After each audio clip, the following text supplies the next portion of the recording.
strictly and solely on setting a goal for tomorrow and putting the right mental approach to our round, setting the right expectations given the conditions, and see if we can just go get the job done again.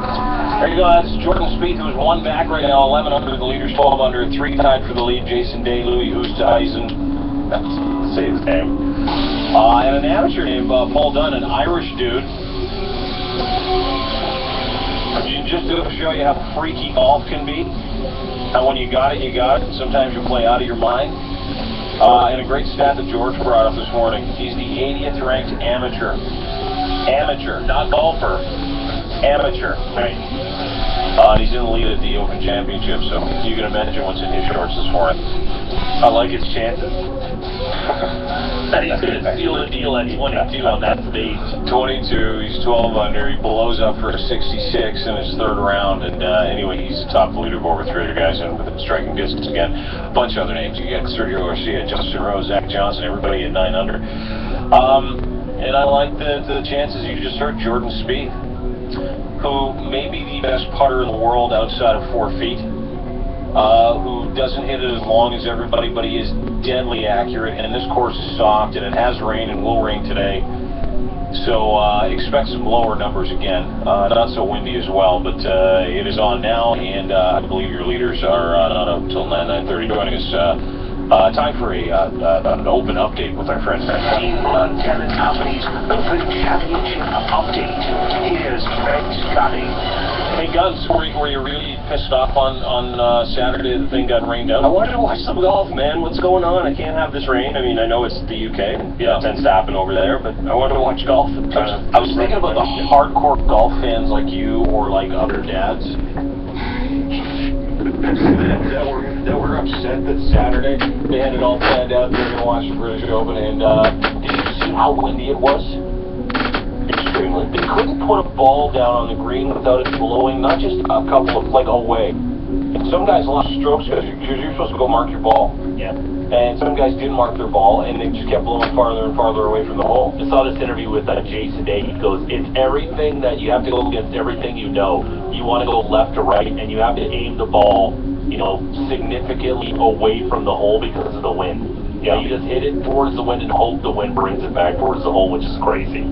Yeah, it was hard to watch anyway. That's why we're backed up till Monday. And what do you got for us right now? Well, some early movers and shakers. Brandon Grace, you may remember him. He was in the mix towards the US Open. He is South African. He's 6 under through 14 today. So as you were saying, it's a soft course. It doesn't seem to be too windy right now. So there's definitely some low numbers to be had. Graham Dillette, Canadian. He's also a 1 under through 2, tied for 42nd. Okay. And when do the leaders go off? Like 9:30? 9:30 is the last group. 9:20 is the second last group. Well, we'll see what happens. Thanks, Gunning, everybody. Brett Gunning, you'll be popping in and out this morning. You guys left? Yeah, that'd be great. Well, too, because then I don't have to watch it. Not only is that going on, and this is big news, but everybody that used to hate Brett Favre's guts apparently loves him. They paid big money to go and Lambeau Field, 67,000 strong for his retirement yesterday. It was completely sold out too, which is insane. Yeah. He left too was just. Yeah. What left the stadium? No, the way he left the Packers, how it all kind of. Oh yeah. Yeah, you know, you thought what a shame it was.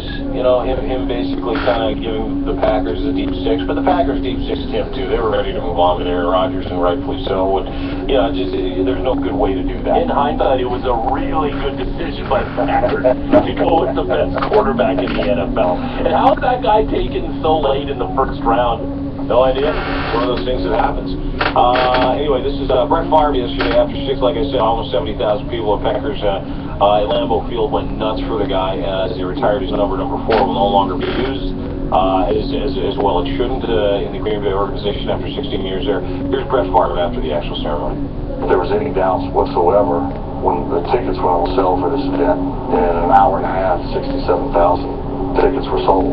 There are no doubts anymore. As a kid, it's something I never dreamed of. I never dreamed of playing in Green Bay, but I did dream of playing in the NFL, dreamed of being Archie Manning or Roger Staubach. And I can honestly say that all my dreams have come true and then some. Brian Fabro. I kind of realized over this weekend, he's a guy I truly miss watching playing. You know, and it was a bit of a sideshow near the end of his career. Everybody kind of made fun of Favre because he was a bit of a drama queen and how it all ended in Green Bay. fun quarterback, right? And some of the things he did were remarkable. Like 297 games in a row. Like, that'll never be done again. So that was unbelievable. But he was gutsy, he was clutch, he was a tough dude. And even when he messed up, it was entertaining, right? Because he was always taking risks. And he was so... I thought one of his best seasons was at the end there when he was with Minnesota. People remember that NFC Championship game. Yeah, he was a play away. But he was terrific in that game, like before that. And really had a really strong season, not turning the ball over for Minnesota. But for me, the best performance ever was the day after his father died. He goes out on Monday Night Football.